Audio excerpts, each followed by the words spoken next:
நம்ம அண்ணன் ராசா இறங்கி அடிச்ச அடியில என்ன பண்றதுன்னு தெரியாம அனில்ஸ்லாம் இந்த பழைய நியூஸ் பேப்பர் தூக்கிட்டு வந்துட்டாங்க. 2G ஊழல்ல உள்ள போனதா நீங்க அப்படின்னு சொல்லிட்டு. இந்த இடத்துல நம்ம ஒரு எஸ்டிடி பேச வேண்டிய அவசியம் இருக்குது.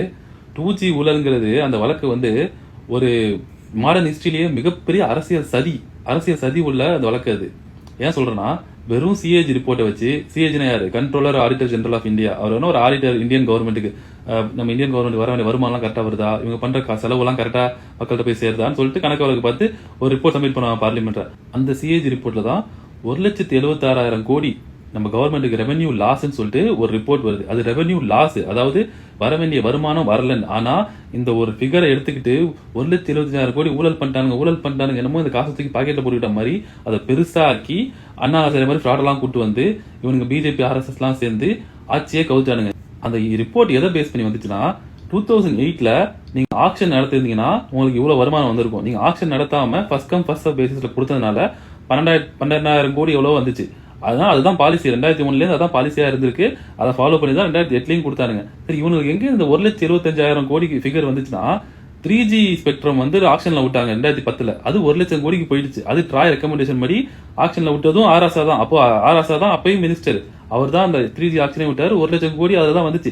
இந்த ஃபிகரை வச்சுக்கிட்டு நீங்க 2008லயே பண்ணிருந்தீங்கன்னா 1,75,000 கோடி வந்திருக்குமே சொன்னதை அந்த நியூஸ் அப்படியே ட்விஸ்ட் பண்ணி ஏதோ ஆராசா தான் அந்த காஸ்டிக் பாக்கெட்ல போட்ட மாதிரியும், திமுக மேலையும் காங்கிரஸ் அந்த மன்மோகன் சிங் ஆட்சி மேலையும் பயங்கர அவதூற பரப்பி இவங்க நினைச்சதை சாதிச்சிட்டானுங்க. 2012ல சுப்ரீம் கோர்ட் வந்து அந்த 2008ல அலோகேட் பண்ண எல்லா லைசன்ஸையும் கேன்சல் பண்ணுன்னு சொல்லிட்டு மறுபடியும் ஆக்ஷன் வச்சானுங்க. அப்ப எவ்வளவு வருமானம் இருந்துச்சு? 9,400 கோடி தான். இவங்க சொன்ன 1,76,000 கோடி தான் வரல.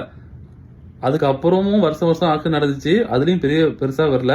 2015ல தான் திருப்பி 1,00,000 கோடி கிட்ட தொட்டுச்சு. அப்ப வந்து ஜியோ உள்ள வந்துருச்சு, ஸ்மார்ட் போன் உள்ள வந்துருச்சு. அது 4G spectrum. So basically 3G spectrum பெரிய லெவல்ல போச்சு, 4G ஸ்பெக்ட்ரம் பெரிய லெவல்ல போச்சு. சிஏஜி ரிப்போர்ட் அந்த வருஷம் மட்டும் தான் வந்துச்சு. ஆனா இல்ல, பிஜேபி ஆட்சி வந்ததுக்கு அப்புறமும் சிஏஜி ரிப்போர்ட் வந்துட்டு தான் இருக்கு எல்லா வருஷமும். ஆனால் யாருக்குமே அதெல்லாம் தெரியாது. ஏன்னா இதெல்லாம் நியூஸ்ல எவனும் பேசுறதே கிடையாது. நிதின் கட்கரி போட்ட துவாரகா எக்ஸ்பிரஸ் வேல கூட பயங்கர ஊழல் நடந்திருக்கு, அப்ரூவ் ஆன அமௌண்ட்டோட எக்ஸ்ட்ரா செலவு பண்ணிருக்காங்கலாம் ரிப்போர்ட் வந்துச்சு. ஆனா அதை பத்திலாம் எவனுமே பேசல. இந்த காங்கிரஸ் கட்சிக்காரங்களாம் அரசியலே பண்ண தெரியாது. இதை வச்சு எதுவுமே அவங்களாம் பேசவே கிடையாது. ஆனா அந்த டைம்ல அதை எவ்வளவு பெரிய இஷ்யூ ஆக்கி ராசாவை எவ்வளவு டார்கெட் பண்ணானுங்க. ஆனா அவர் எதுக்குமே தளராம மீடியாவையும் ஃபுல் நேஷனல் மீடியாவையும் சிபிஐயும் கோர்ட்டையும் எதிர்த்து எல்லா ஹியரிங்க்கும் போய் வாய்தாவே வாங்காம தான் நிரபராதின்னு தான் நிரூபிச்சு அதுக்கப்புறம் வந்து ஜெயிச்சு பார்லிமெண்ட்ல போய் இவங்களை செஞ்சு விட்டவர் தான் ஆண்டிமுத்து ராசா. இவனுங்க வந்து ஆழம் தெரியாம காலை விட்டானுங்க. அண்ணன் வேற மாதிரி செய்வாரு, பார்த்து இருந்துக்குங்க.